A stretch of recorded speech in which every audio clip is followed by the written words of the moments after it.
What's going on, ladies and gentlemen? It's Daniel, and welcome back to our video. Today, I'm doing race picks for the 2023 Go Bowling at the Glen. Let's go ahead and just jump straight into it. This week in the NASCAR Cup Series had the Watkins Glen International Speedway, the final road course of the 2023 regular season, and the second to last race before the playoffs began. A fast road course should be really exciting, really fun, and I'm looking forward to this weekend. The last of the Cup Series race here, Watkins Glen, we saw Kyle Larson pick up his second straight Watkins Glen victory after moving Chase Elliott out of the way. He looks to go 3 in a row. It's here at Watkins Glen. So anyways, let's go ahead and jump in picks. Before we go ahead and jump into picks, let's take a look at the weather for this weekend. So the weather for this weekend is actually very interesting. It's going to be 85 degrees at high with 66 degrees low for only a 10% chance of rain with partly cloudy skies. Now the weather could change over the next couple of days. There's been a lot of weather throughout the year, so it's good to see at least the weather is in a much better position this weekend than it's been in previous weeks. So anyways, let's go ahead and jump into picks. For those who are new to the channel, here's how picks work on the channel. I did 2 suck picks, 2 drivers I expect to struggle this weekend. I did 2 underdog picks, 2 drivers I expect to run really well on our front comer or need a good run. And I do my winner's pick, driver thinks going to win the race overall. And then I do drivers you need to watch out for. And for the Cup Series, I do 5 drivers you need to watch out for along with the race winner. So anyways, let's go ahead and jump into picks. Who are my suck picks for the Go Bowling at the Glen?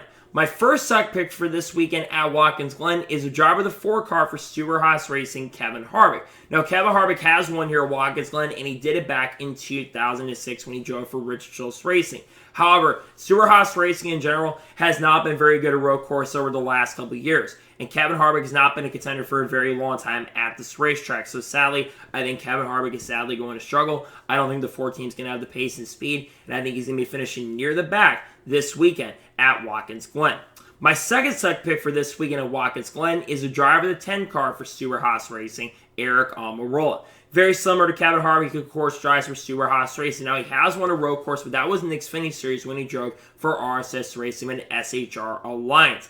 Eric Almirola in the Cup Series, however, despite having a really good sponsorship, Go Bowling, he historically has not been very good in the Cup Series here at Watkins Glen. And I think that sadly is going to transfer this weekend, where I think he's going to be finishing near the back of the pack, unfortunately. I'm expecting Stewart-Haas Racing to struggle. I'm not expecting a lot of great pace and a lot of great speed out of the SHR cars, and I think that Eric Almirola is not going to have a very good run, and I think he'll struggle this weekend.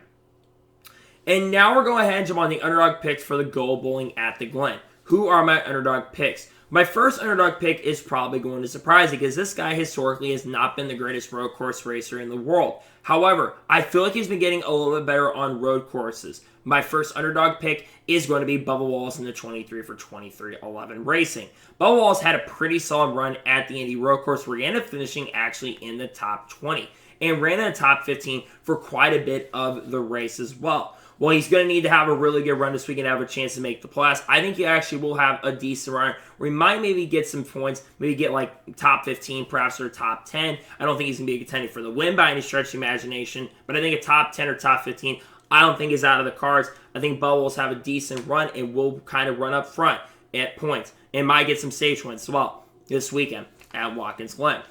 My second underdog pick for this weekend at Watkins Glen is the driver of the 54 car for Joe Gibbs Racing, Ty Gibbs. Ty Gibbs getting faster throughout the 2023 season. And I feel like he's going to be somewhat of a threat to win. If not for getting spun by Shane Van Gisbergen and Joey Logano at Indy, I think he could have gotten a top 5. He's been a lot faster, much more of a threat and a contender recently. And I think that 54 team, like I said, is starting to show a lot more speed up front. So I think that Ty Gibbs will have a shot. I think it will be a contender for maybe a top 5, and maybe, just maybe, he might have an outside chance to maybe get his first career win in Cup. Plus, he has historically been good here in the Xfinity Series, won here in 2021, and could have won the race in 2022. I think he'll be a threat for a great run.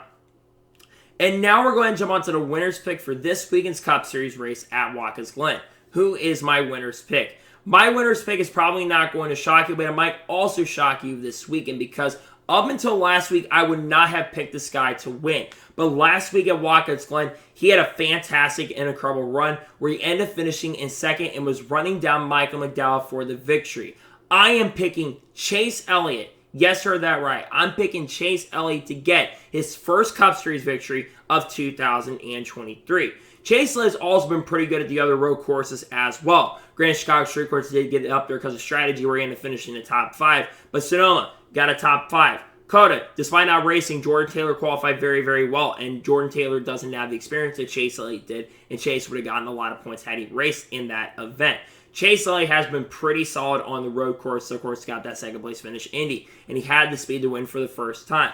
So I think Chase Elliott is going to come in this weekend. And I think he's going to get that first win of 2023. I think he's going to get it done. And now we're going to go ahead and jump onto the drivers you need to watch out for this weekend at Watkins Glen. Who am I keeping my eyes on? The first driver to watch out for this weekend at Watkins Glen is the driver of the 5 car for Hendrick Motorsports, Kyle Larson. Like I mentioned at the beginning of this episode, Kyle Larson has won the last 2 straight NASCAR Cup Series races at Watkins Glen. And Kyle Larson has been pretty consistent on the road courses this year as well. While not winning one of them this year, he's been in the top 5 and top 10 range in pretty much every race. And if not for issues at Indy where he basically missed a corner, had a lockup on the tire, he probably gets the top 5 or maybe he's up there with Chase Elliott contending for the victory. But still, I think Kyle Larson will have a very solid and good chance to win in maybe his 3rd race of 2023. The second driver to watch out for this weekend in Watkins Glen is the driver of the number 8 car for Rich Schultz Racing, Kyle Busch. Kyle Busch had his first finish outside of the top 5 on the Forest Indy road course because they unfortunately had a valve spring that broke on that car. But I don't think that's going to be an issue this time around. Kyle Busch, I think, will be a really big contender. He's been good at the road course this year, and RCR has brought a really good road course package, at least for Kyle Busch. So I think he'll have a good chance to be a contender, a big chance to get maybe his 4th win of 2023. I think he'll be fast this weekend at Watkins Glen. He's also won here once or twice in his career. The third driver to watch out for this weekend at Watkins Glen is the driver of the 34 car for Firmer Motorsports, Michael McDowell. Michael McDowell has the second best average finish of road drivers on road courses in 2023. On top of it, he just picked up the win at Indy Road Course. And I remember this race last year too. But Michael McDowell ran top 5 range all race long. So I think Michael McDowell is going to have a really good chance to get it done. And I think Firm Road could go back-to-back. I don't think that Indy Road Course win was a fluke. He dominated. And I think he'll have a chance to win another race this weekend at Watkins Glen. The fourth driver to watch out for this weekend at Watkins Glen is the driver of the 45 car for 2311 Racing, Tyler Reddick. Tyler Reddick has been really strong at the road course the last couple of years. I believe he is still the winningest driver in the next-gen era of road courses. Because the F45 team has been pretty good, but they had a top 5 car. But I think Reddick will be an absolute threat to win. I think Toyota's going to be a little bit under what they've been the last couple weeks on road courses. So I think Tyler Reddick will have a great chance and a great opportunity to potentially get it done this weekend at Watkins Glen. And the fifth and final driver I think you need to watch out for this weekend at Watkins Glen is the driver of the 19 car for Joe Gibbs Racing, Martin Truex Jr. Martin Truex Jr. historically has been very, very good at Watkins Glen. He's finished second quite a few times. He won here in 2017, had a chance to win here in 2016, and wasn't really good last year in 2022, but I think that was because Toyota was off. Toyota's been way faster this year in 2023, and I think that's played a huge chance into why Martin Truex Jr. has also gotten better here. If you're good at Watkins Glen historically, you're going to have a chance to be a contender. So I expect Martin Truex Jr. to be up there contending for the victory. I think Joe Gibbs brings a good equipment this week, and I think he'll have a chance to win this weekend at Watkins Glen. So those are my race picks for the 2023 Go Bowling at the Glen. Just a reminder, my select picks are Kevin Harvick and Eric Almirola. My underdog picks are Bubba Wallace and Ty Gibbs. My winner's pick is Chase Elliott. And the drivers you need to watch out for are Kyle Larson, Kyle Busch, Michael McDowell, Tyler Reddick, and Martin Truex Jr.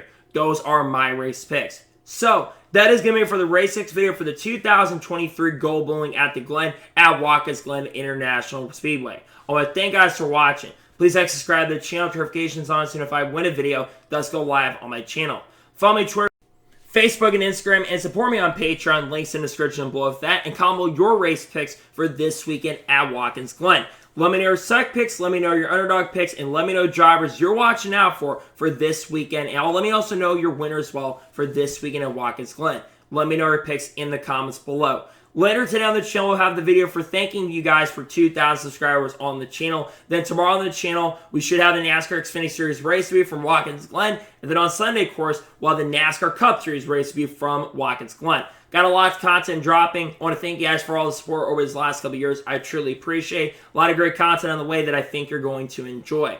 So anyways, like I said, I want to thank you guys for watching today's episode, and I'll see you guys next time for more great, awesome NASCAR content and other motorsports content on the channel like this. Take care, everybody.